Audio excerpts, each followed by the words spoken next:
In the Arizona territory, hate was a prayer. And for 19-year-old Serena Jane Mayfield, that prayer had only one name: Apache. She said it every morning when the sun cracked open the sky, spilling heat across the dusty plains. She tasted the name in the bitter water from her well and felt it in the hollow space where her family's voices used to be. It was a brand on her soul, burned there by the fire and screams of a single, world-ending night. She believed the only good Apache was a dead Apache, a truth she held closer than her own heartbeat.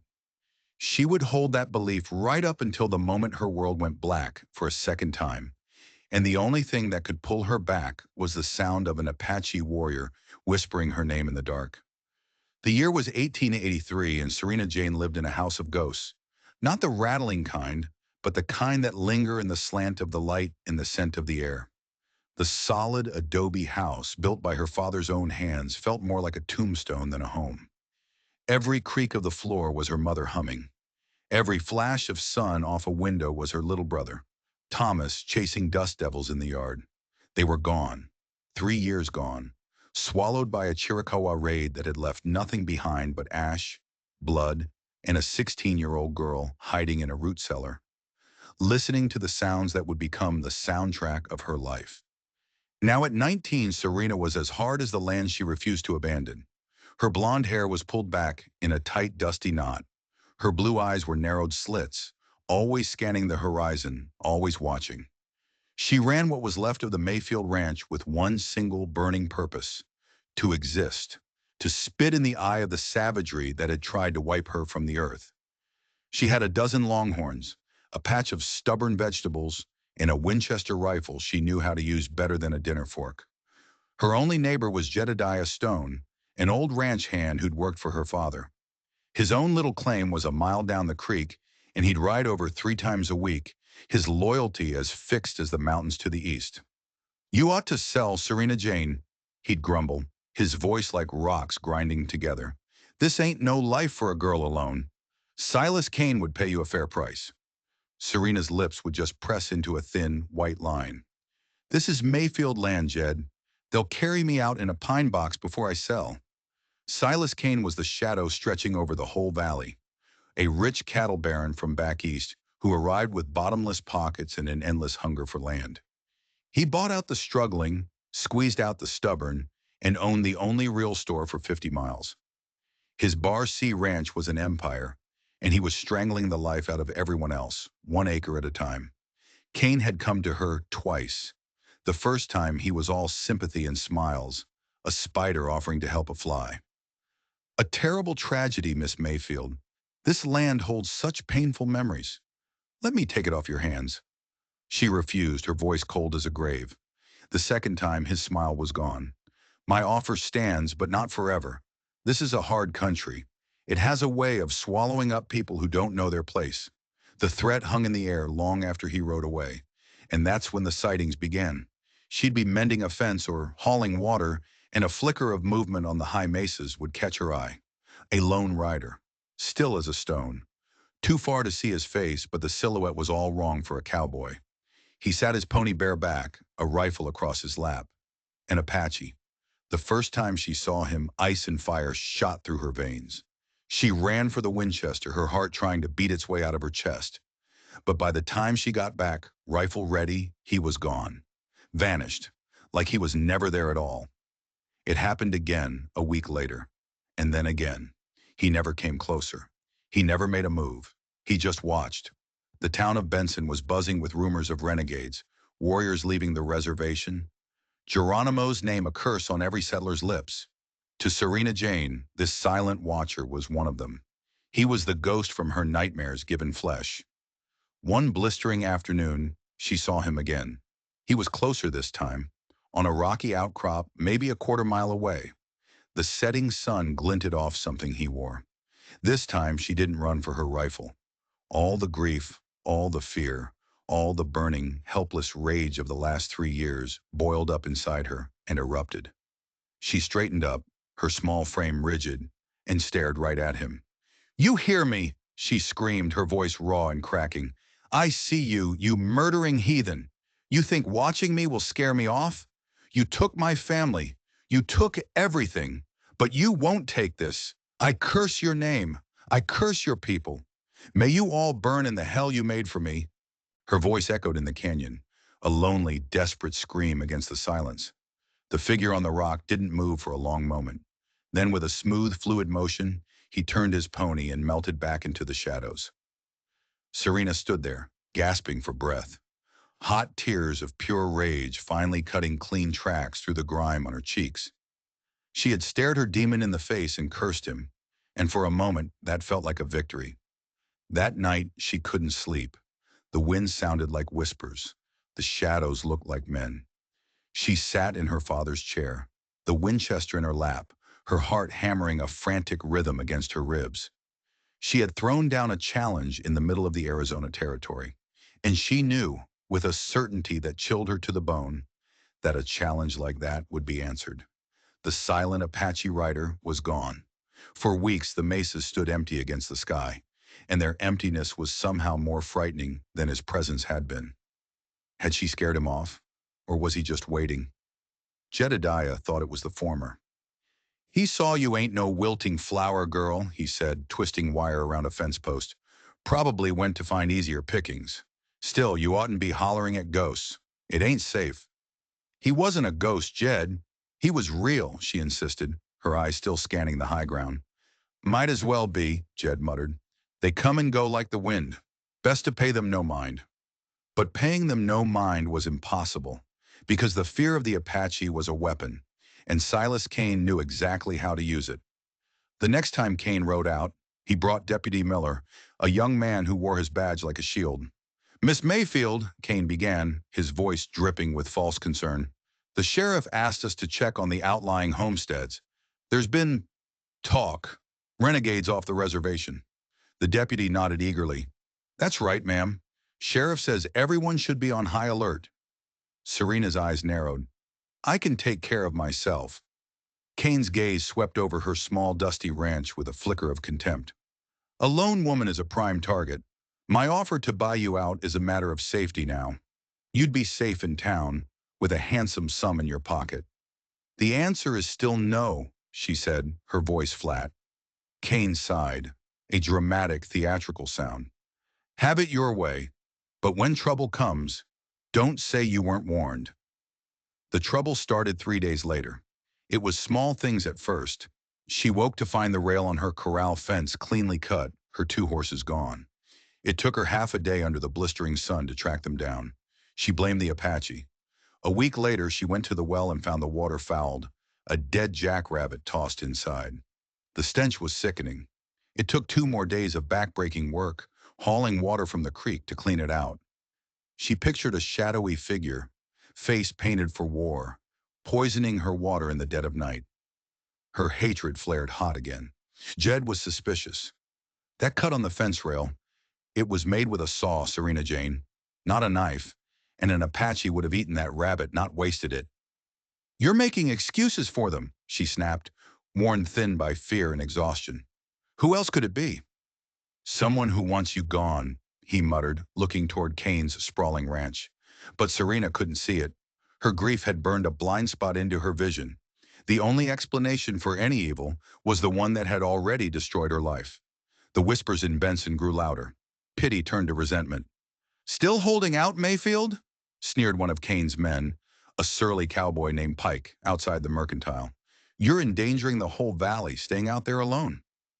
The sheriff's wife pulled her aside, her face etched with worry. "Serena Jane, dear, people are frightened. Silas Kane has offered to organize a militia. You should consider his generosity." Every conversation was a new thread in the web, and Kane was the spider at the center. He was the savior, and she was the stubborn fool putting everyone at risk. Her isolation was complete. She was no longer just the girl who survived. She was the girl who was inviting it to happen all over again. One evening, as the sun bled across the horizon, she was cleaning her Winchester on the porch. And then she saw him. He was back. The watcher on the mesa, a still, patient silhouette against the fading light. All her frustration, her fear, the town's condemnation, it all boiled over. It was his fault. His presence was the reason for all of it. She didn't shout this time. She just raised the rifle, the smooth stock cool against her cheek. She centered the distant figure in her sights. He was well out of range and she knew it, but the act itself was a release, a promise. She held him there, her finger resting on the trigger. In her mind, she saw the monster from her nightmares. The figure on the mesa raised a hand. Not a wave, not a threat. It was a slow, deliberate gesture, an acknowledgement. Then he turned and disappeared. Serena lowered the rifle, her arms trembling. The siege was tightening, and she was so focused on the storm on the horizon, she never saw the snake coiling at her feet. The serpent struck on a moonless night. The air was thick and heavy, trapping the day's heat. Jedediah had stayed late, helping her rehang a heavy barn door. "Something's not right in the air," he'd said, his old eyes scanning the blackness. "The coyotes are quiet, too quiet." She'd felt it too, a prickling on her skin. She watched him ride off, his figure swallowed by the night. She barred the door and sat in her father's chair, the familiar weight of the rifle a cold comfort on her lap. The silence was absolute. Then came the sound, a frantic, terrified whinny from her horse in the barn. Serena was on her feet in an instant, her heart in her throat. She crept to the window and saw it, a flicker of orange against the side of the barn. A torch, then shapes, 3 men moving fast. One of them splashed liquid from a can onto the dry timber. Kerosene. Her blood ran cold. This wasn't an Apache raid. Before she could even think, the torch was thrown.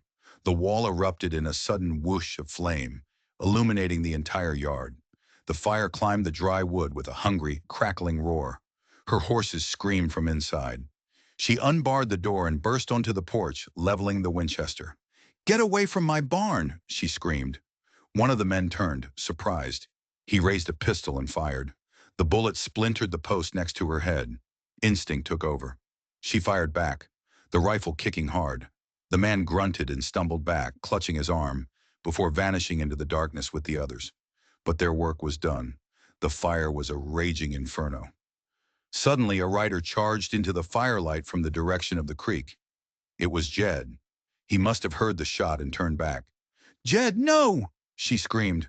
But he wasn't listening. His face was a mask of fury. With a raw-throated roar, he spurred his horse toward the burning barn, pulling his old Colt revolver. He was going for the horses. He reached the barn just as a section of the hayloft collapsed inward with a deafening crash. The explosion of sparks spooked his horse. It reared violently, and Jed was thrown hard to the ground. He landed with a sickening thud and lay still. "Jed!"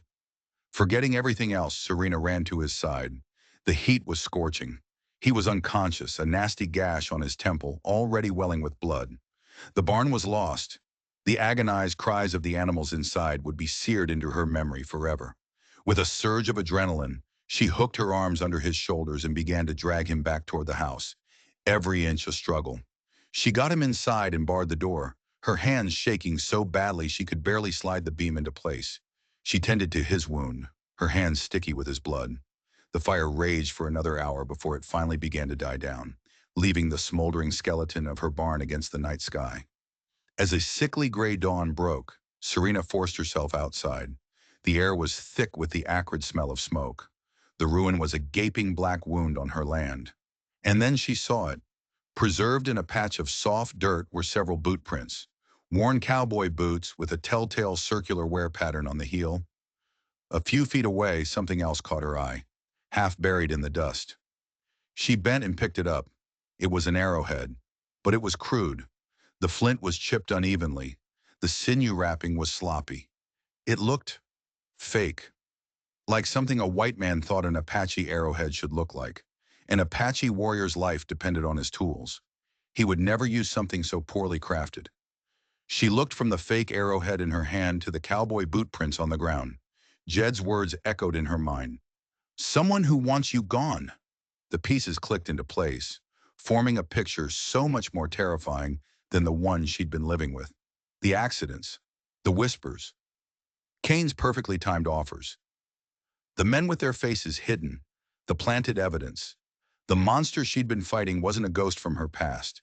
It was a man with a name and a face, a man who smiled while he plotted to destroy her. The Apache hadn't burned her barn. Silas Kane had. The sun was rising, but for Serena Jane, the world had just gone completely dark. 2 days passed in a fog of fear. Jedediah drifted in and out of consciousness, a fever setting in. She knew he needed a doctor, but Benson was a full day's ride, and she had no horse. To walk was to die, either from the sun or from Kane's men. The isolation was a physical weight pressing in on her. Every gust of wind was an approaching rider. Every shadow was a killer. She barely slept, sitting in the chair with the Winchester, her senses screaming. Kane had drawn first blood. He wouldn't stop now. He couldn't afford to leave a witness. The third night, a storm was brewing. The air was heavy, electric. There was no moon, no stars, just a profound, swallowing blackness. Inside, a single lantern cast dancing shadows on the walls where Jed mumbled in his delirious sleep. Around midnight, she heard it, a faint, rhythmic creak. Not the house settling. It was the sound of saddle leather, of men trying to be silent. Her heart seized. They were back. She crept to the window and peered through a crack. In the oppressive dark, she could just make out 3 figures on horseback dismounting near the creek. They weren't carrying torches this time. They were moving with a grim, quiet purpose. They were coming for the house. They were coming for her. Pure, cold terror washed over her. This was it. Nowhere to run. 1 rifle against 3 men. All her defiance, all her stubborn pride, it had all led to this. To die alone in the dark, just like her family. She backed away from the window, her breath catching in a sob. The floorboards on the porch groaned. They were right outside. Her hands were slick with sweat. The metallic click of a pistol hammer being cocked was deafening. And then another sound, a whisper, so close it seemed to come from inside her own head. It came from the other side of the house, from the small window behind her father's chair. "Serena Jane." She froze, every muscle tensed. The voice was male, deep, with an accent she couldn't place. Not a cowboy's drawl. It was softer, more guttural. Was she imagining it? The men on the porch were fumbling with the door now, testing the bar. One of them swore. The whisper came again, more insistent, a breath against the window pane. "Serena Jane, they mean to burn you out. Come to the window, now." She turned slowly, her rifle still up, and stared at the dark square of the window. She could see nothing but her own terrified reflection. Who was out there? How did they know her name? A sharp thud came from the front as one of the men shouldered the door. "Who's there?" she breathed. "There is no time," the voice whispered back. "The one you call Pike is with them. He will set the fire at the front while the others cover the back. You will be trapped. I can lead you away. Open the latch." Pike, one of Kane's men. The voice knew his name. 1,000 thoughts warred in her mind. It had to be a trap. But the urgency felt real. The men at the door were real. Another heavy thud against the door, stronger this time. The wood groaned. She had seconds. Trust the devil at her door, or the devil in the dark. She looked at Jed, helpless on the cot. She couldn't fight them off and protect him. It was suicide. With a surge of desperate, irrational hope, she made her choice. She crept to the small window and with a trembling finger, she lifted the wooden latch. The window slid open with a faint squeak. A hand reached in, not to grab her, but to help. It was dark-skinned, lean and strong. She flinched. "Do not be afraid," the voice said, a low, commanding rumble now. "Give me your rifle." For a heart-stopping second, she hesitated. Then she passed the Winchester through the window, handing her only defense to a shadow. The hand took it, then reappeared, palm open. "Come, quickly. The creek bed offers cover." Another splintering crack from the front door. It wouldn't hold. Taking a deep breath, Serena scrambled through the small opening, half falling to the ground outside. The man caught her, his grip firm, steadying her, and she was finally face to face with him. In the faint, stormy light, she saw him, tall and lean, dressed in buckskin leggings. His black hair was held back by a leather band, and his face. It was the face that had haunted her from the mesas. The high cheekbones, the aquiline nose, the dark, piercing eyes that seemed to see right through her. It was the Apache. Her mind short-circuited.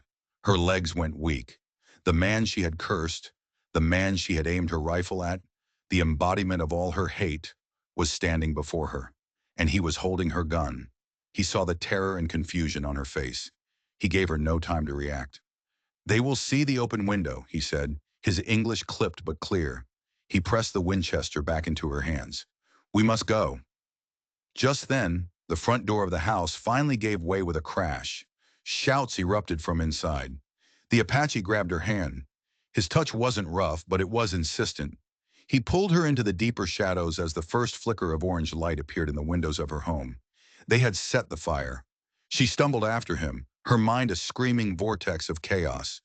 She had cursed the Apache's name.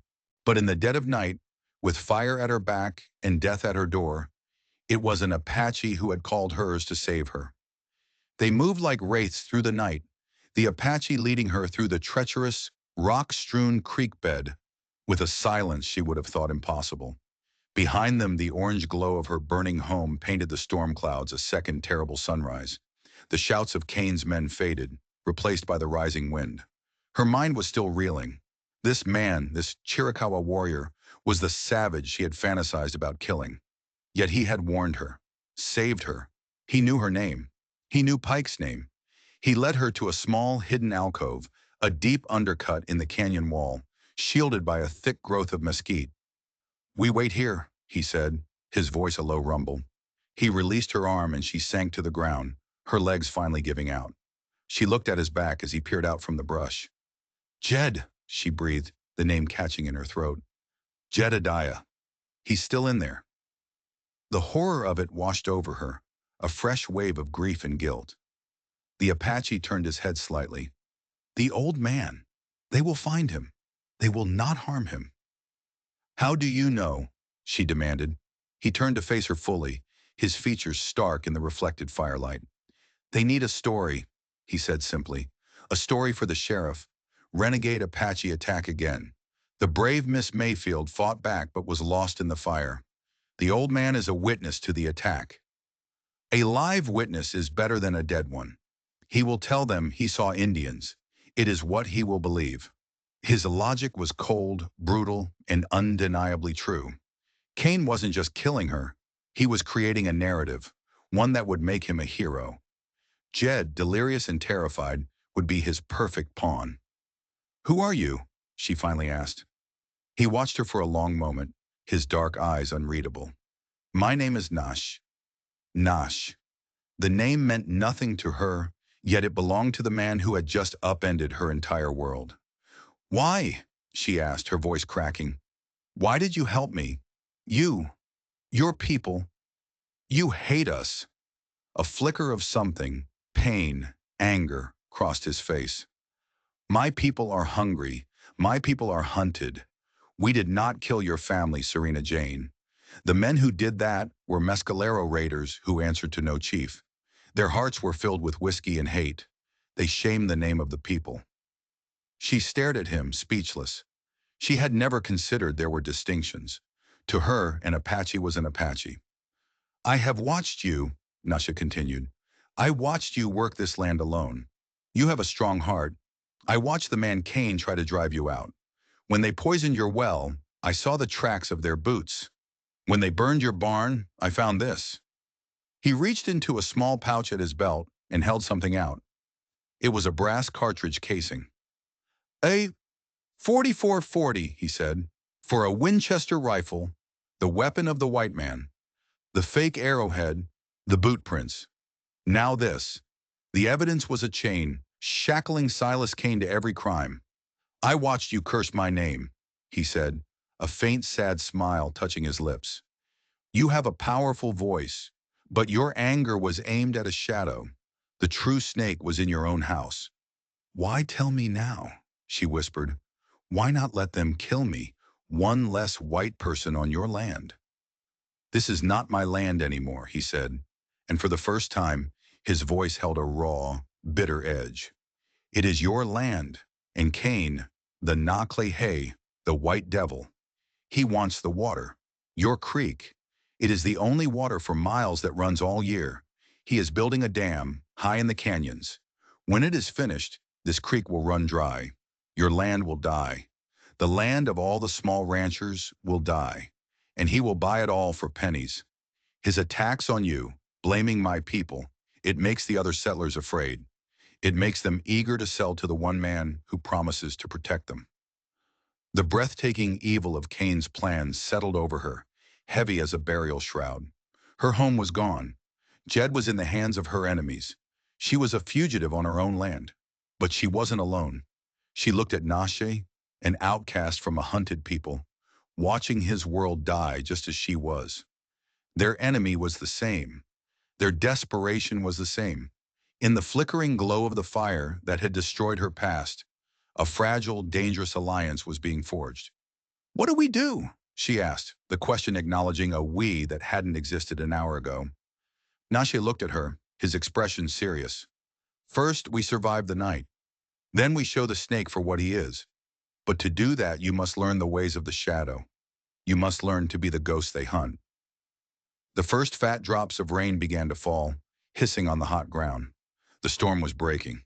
For Serena Jane Mayfield, a different kind of storm was just beginning. And her only guide was the man she had once sworn to kill. The storm broke with the fury of a vengeful god, washing away every track, every scent, every trace of their existence. Nash led her higher into the rocky foothills of the Dragoons, to a shallow cave hidden behind a curtain of desert willow. It was barely a shelter, but it was dry. For days they lived like ghosts. Nash taught her how to find water trapped in the hollows of rocks, how to set snares for rabbits that left almost no sign, how to move by placing her feet heel to toe, using the contours of the land and the play of shadow to become invisible. The soft edges of the girl who ran a ranch were stripped away, revealing a core of hardened steel.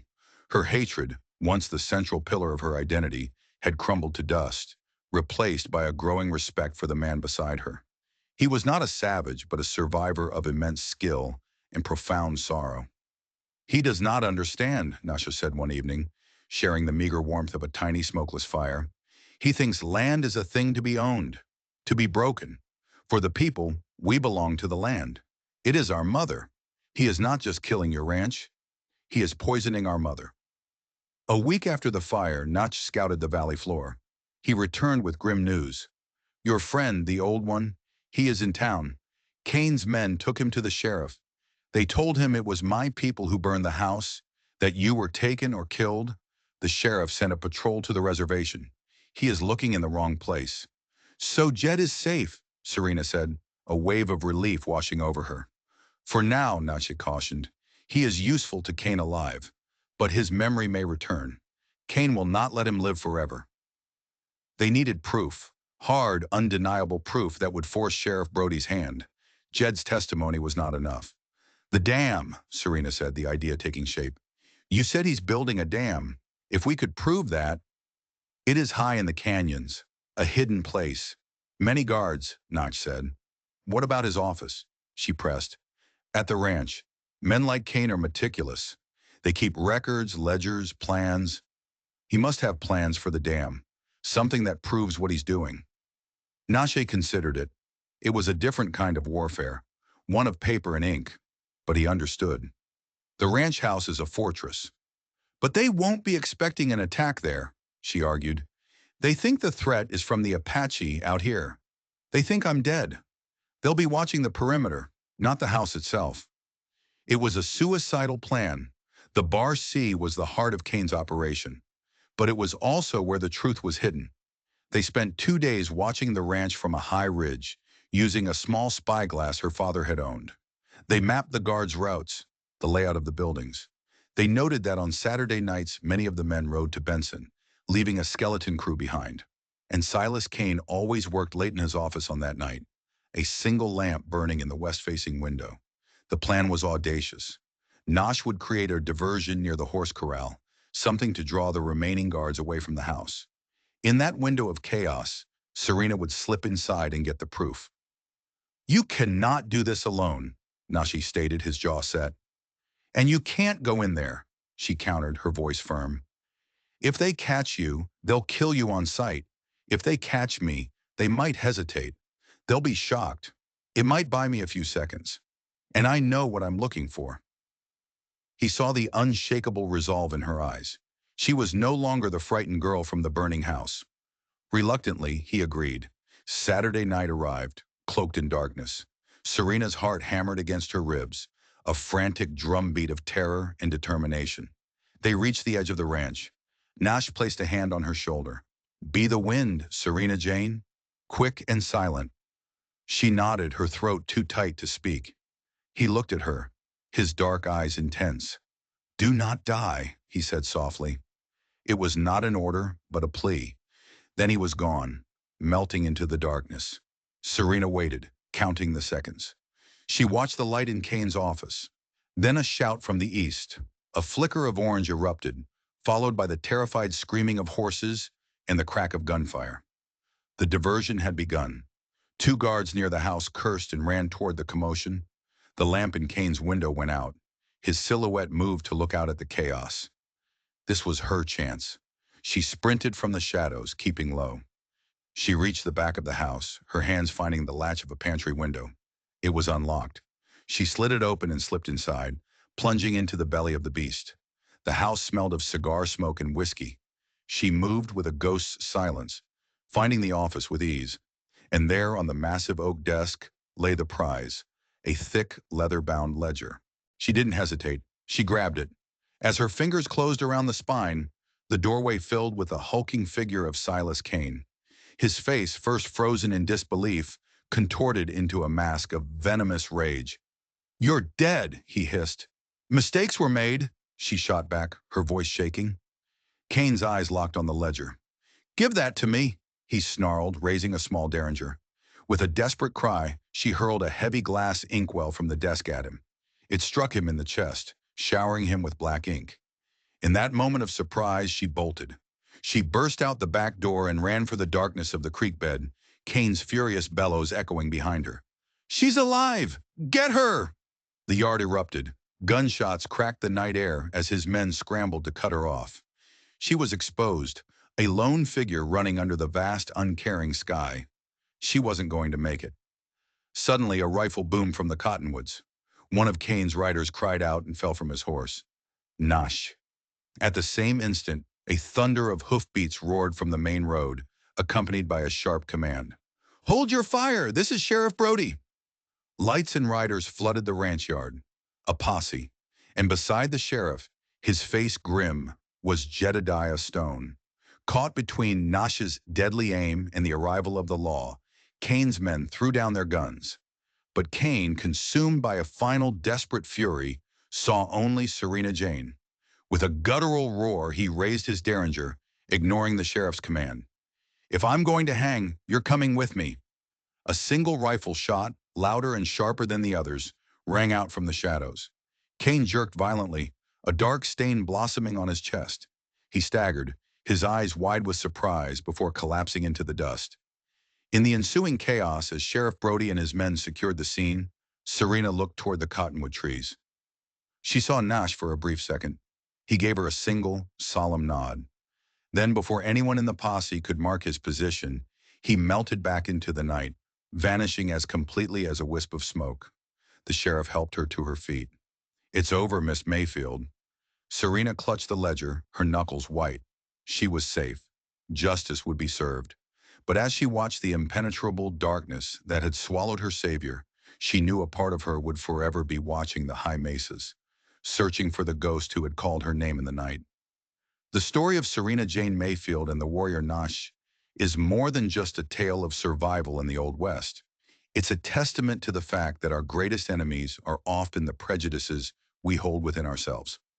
Serena Jane's journey from blind hatred to a life-saving alliance reminds us that heroes and villains are not defined by the color of their skin or the people they belong to, but by the choices they make in the darkest of times.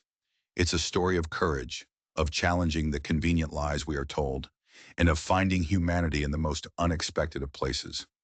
The Wild West was not just a battle for land, but a battle for the very soul of the people who inhabited it. If this story of unlikely allies and frontier justice resonated with you, please take a moment to hit that like button. Share it with someone who loves a story with heart and grit, and most importantly, Subscribe for more tales from the dusty trails of history. Your support helps us keep these incredible stories alive.